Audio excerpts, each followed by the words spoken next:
let's move into our final topic of the day. Let's do so, David. It's Denzel Valentine, and he's an enigma because he's a player where, is he good at basketball? Ish. He was playing well earlier in the year. He's good enough. He should be getting minutes. And yet, there's something wrong with this Bulls team that can't win games this year, and yet we refuse to play him. Like, just flat out healthy DNPs as of late. I don't know what he did or, what's going on behind closed doors, because what's interesting is there's not a whole lot of media coverage about it. Like, he's not a talkative player. Reporters aren't going to him for the scoop on anything. Yeah. But at the same time, it was like he had a great stretch of this year in the beginning of December. And like it was like literally December 6th through the 16th. He was putting up like 11 points a game, couple boards, couple assists over a steal a game on 46, 45, shooting splits. And it's like, why isn't this guy getting minutes? He's playing under 20 minutes a game. And then he's just gone.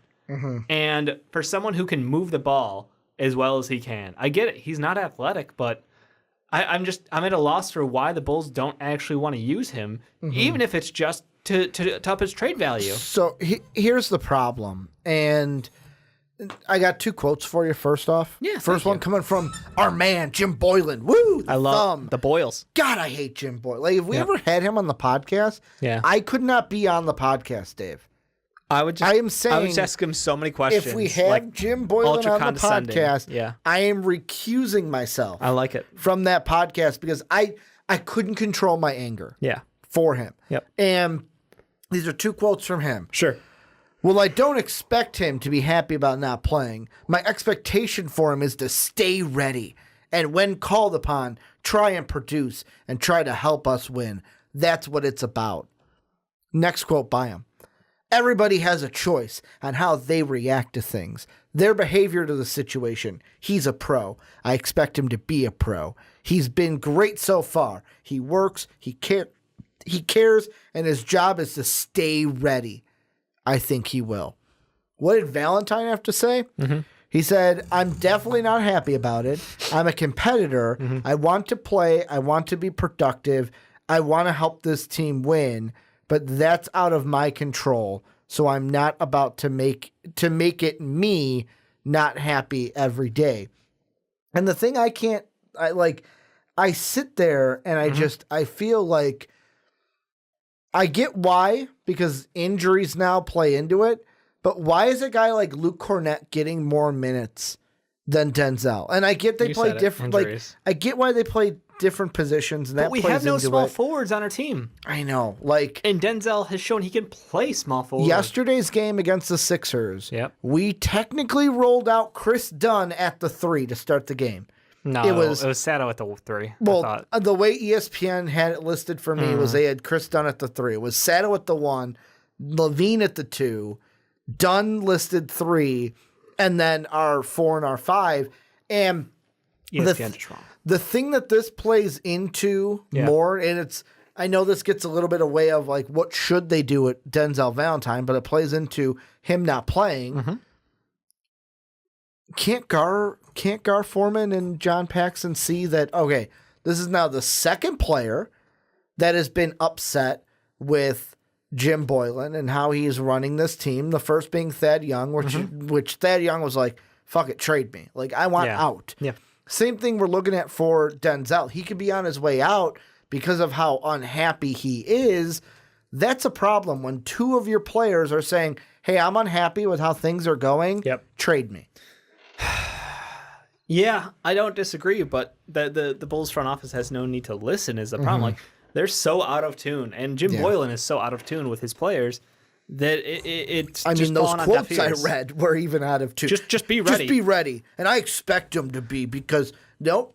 Whatever he said over there, I don't care. I this is what I think of him. The dude's 26, and from year 1 to year 2, he made a pretty big leap. He doubled his stats, basically. He went from 5, 2, and 1 older to player coming out of 10, college, too. 5, and 3 as far as points, rebounds, and assists. So straight up, just jumped. Shooting splits, better on both. He went from a 35 free throws, too far over, 77, to 41, 38, 75. Like, He just became a better shooter. And again, this year, same story. He is a better shooter. 42, 39, and right now he only took like 5 free throws, so he's 100%. Yeah. But like he is a better player than people who are getting minutes on our team, and we refuse to play him. And at this point, it's maddening to me because I don't understand if it's just his lack of buy-in to Jim Boylan's system, if it's his perceived weakness on the defensive end that Boylan thinks will ruin the Bulls, on the court. I think Jim Boylan just has favorites. He may just play favorites. And I hate to say it because I kind of like him also, but like Arcidiacono is a Boylan favorite. He's a grinder. Luke Cornett, even when we had Wendell and Gafford healthy, Luke Cornett was getting minutes to where Bulls fans on Twitter, everyone was like, what's going on here? Like, why is Luke Cornett getting minutes? He's absolutely terrible. Like, Jim Boylan's a guy. He plays favorites, and I think that Denzel Valentine is not in that list. He's not in the list, so you know what? We're not going to play him right now. We're just not going to do it. And I feel like he's getting the short end of the stick because I can't remember what game it was. There was a game that we played at home where he came off the bench and he was popping off, Dave. Yeah. I remember he hit a big three and he did one of these, ice in the veins, baby. And I was like, I remember watching like, yeah, I'm really excited for you because his career with the Bulls hasn't been what we had exactly what we hoped for. Yep. And with me, it's like, I feel like Boylan makes favorites, and I think this is a trickle-on up effect where it's not Denzel's fault, it's Boylan's fault. And I hate being like that because I feel like I'm with you, though. I feel like it's a broken record of like, hey, that's the problem, and then boom, they don't fix it. Hey, that's the problem, oh, they don't fix it. So it's like, that's where we're at right now. It's just talking about the same thing over and over, and it's Jim Boylan. He is the problem with this team, and he is the cancer that we need to basically eradicate from this Bulls team. How do we inject some chemo? Yeah, I'm hoping Collins is going to be that chemo. Start up top and then trickle its way on down. Wow. Because apparently he wants Gar Foreman out of there. Yeah. Doug Collins is like trying to get Foreman fired. Guy. Yeah. Popular guy around Chicago, I bet. It's a frustrating situation because I think Denzel can legitimately play 20-plus minutes a night for this team. Hutchinson, every chance he gets hurt. I want to believe in the guy. He was an older player coming out as well. And literally every time he starts looking, he's hurt. It was the Clipper game. He had 16 points against the Clippers in that game. Nice. Like, you look at it, and it was from basically just after the month of December started. Yeah. It was basically a 10-day stretch. And I know it's a 10-day stretch. But, like, from the 6th of December to the 16th, Denzel was averaging 11 points per game, 1.1 steals per game, about half a block a game, 2 assists, 3 boards, and was shooting 46% from the field and 45% from 3. Yeah. Like, from a bench player, I'll take that. He is not a bad player. He should get 20 minutes a night. Absolutely no question. And the fact that someone like Shaq Harrison is getting minutes over him, and I just don't understand it. Yeah, that's 16 points. He got 25 minutes that game. Yeah, I mean, he's not bad at basketball. I'm going to keep saying it. He's not. And I'm confused how he's not running our second unit. With a lack of people on our team who can shoot, how is someone who is a knockdown shooter not out there? In those 10 days, he averaged about 18.8 points, so right around 20, just shy of 20 minutes per game. Yeah, that's what I thought. So that's my thing, is like he should be getting about 20 minutes a game from this Bulls team who is bad, needs shooting. We literally, outside of Zach LaVine, are begging random people to score for us any given night. Yeah. And yet he doesn't get the ball thrown his way. He doesn't even get off the bench most nights. So it's at this point we just accept the fact that he's going to be moved on from as a Bulls organization. So you think for sure he's going to get traded? We just might let him walk at the end of this year. Okay. Right? Because we have that option. Do we not? I'm going to look it up. Check Spot Rack. I don't know if we've accepted anything for his 4th and final year of his rookie deal. So he's got a qualifying offer. Yeah. So after this, he's got like a 4.6 qualifying offer. I don't see us taking him up on that. I would, though, but I get that.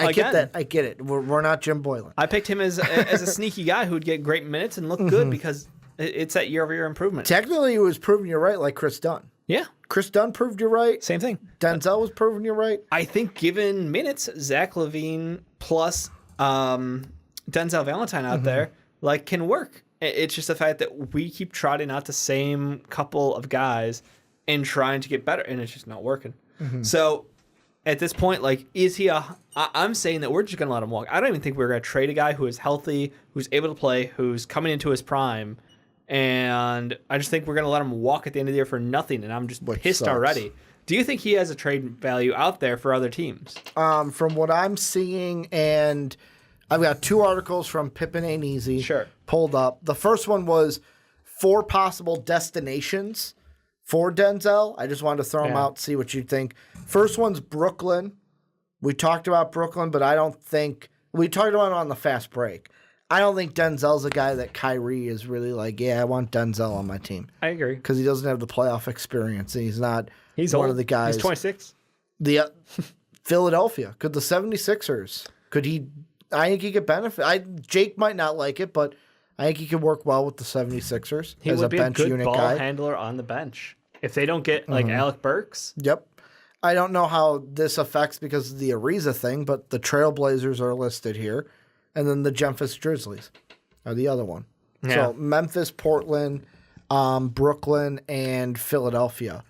Yeah. Joe Cowley 6 days ago said, what Valentine won't do yet is demand a trade. He will be a restricted free agent this summer.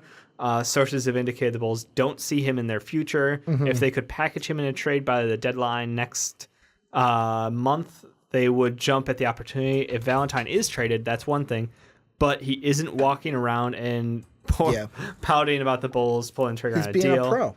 Yeah, that's not in his character. And he knows that, hey, I'm going to be able to pick wherever I want to go next year. The trades that I'm seeing here again from Pippen Ain't Easy, they have 5 of them listed. 4.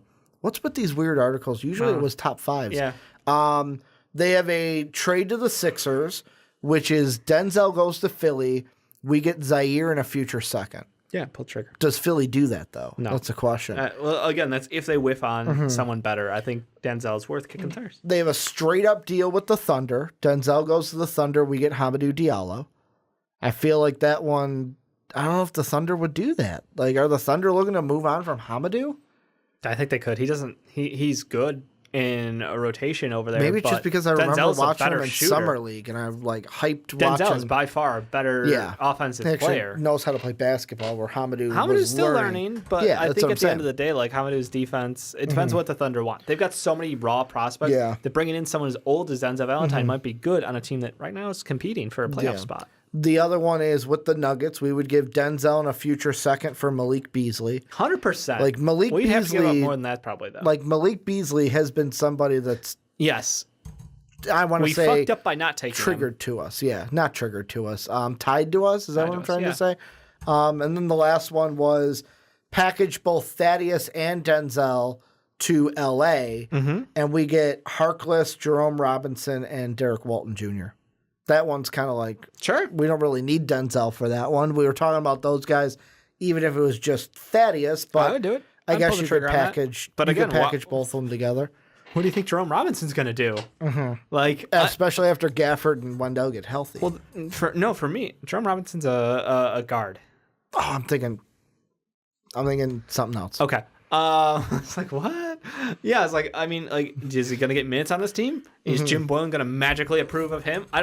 That's the thing. If there's one thing I could point at and be like, Jim Boylan's not playing Denzel Valentine because of X, Y, or Z, you can't. Great. But I can't pinpoint it. So now I'm I question if we bring in anybody who will get minutes. Mo Harkless absolutely would. He'd be a great fit on this team. 100% would love that. But I'm at a loss of what Denzel Valentine did. I think he'll go on and succeed as a role player off the bench for another team for the next 5 years. I don't think he's ever going to be a star. I think that he's a good player. He's a role player coming off the bench for a team, putting up good shooting splits. And he's not the quickest player, but he can ball handle. He can move the ball. I got to go ahead and say it. I know. You know exactly what he did. You know exactly what Denzel did, Dave. I'm saying it. Dave's you're trying to bait me into it. I ain't doing it. No Patrick Sharps here. Nope. But yeah, this is the season that, and last segment when we were kind of getting into it. More you and Sean were getting into it, but like yet again, I was you're the Zach defender. I was backing Zach. Well, and it's like you guys got so into it that I was kind of like, I'm just gonna let this one go. But that's why I get so defensive against non-Bulls fans. Yeah, that rag. It's like because if you rag on our players, it's not our players' fault. Our players are all of them perfect? No. There is some trash on this team. Luke Cornett, I'm looking at you.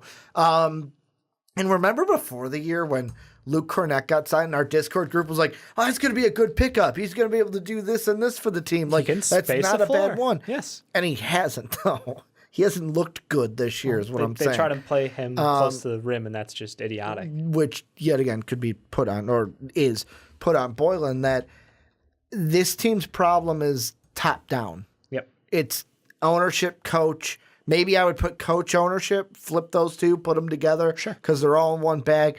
And then it's the players. Like, the players are not at fault here.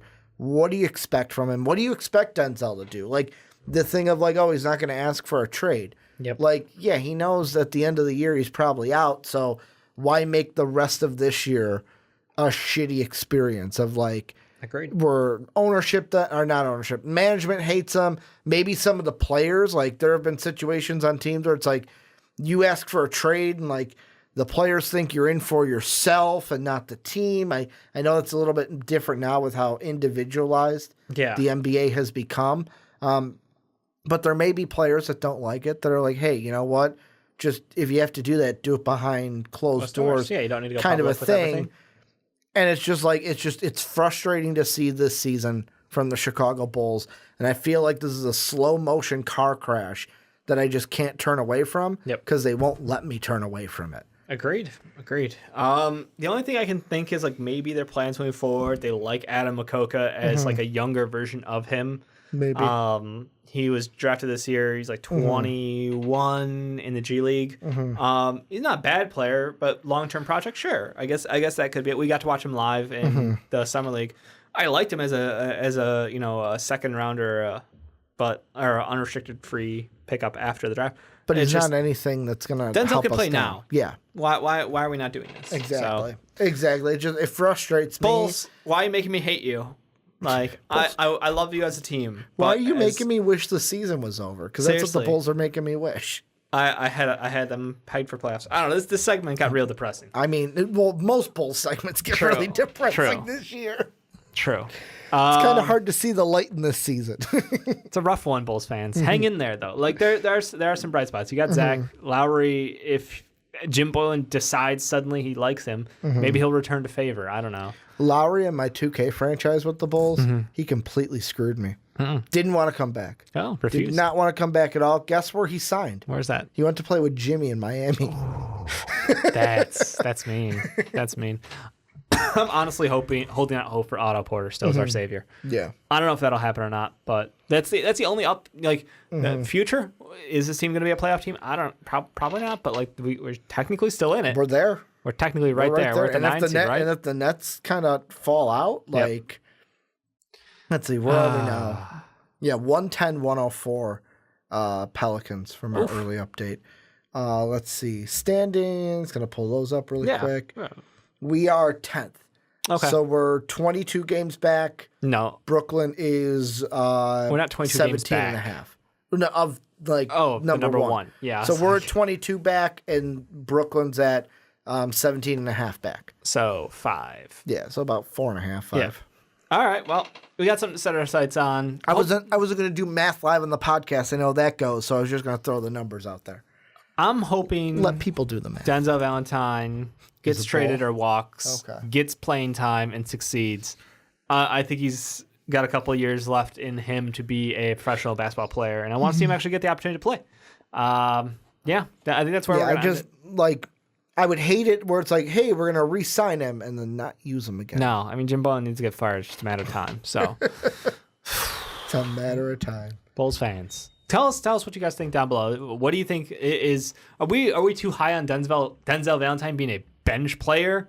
Like, I don't think so. I think he's absolutely better than that. Better than what he's being treated like right now. So Let us know down below in the comments. Thank you for watching, super fans. It's been a hell of an episode. If you didn't catch all 3 of our segments, Sean earlier was going crazy about Zach LaVine not deserving an All-Star game. He's just a hater. It's okay. We had a guest appearance by Patrick. It was fantastic. Ryan segment. Pace And Ryan was on the Pace dipped in here for a quick statement. He made fun of us.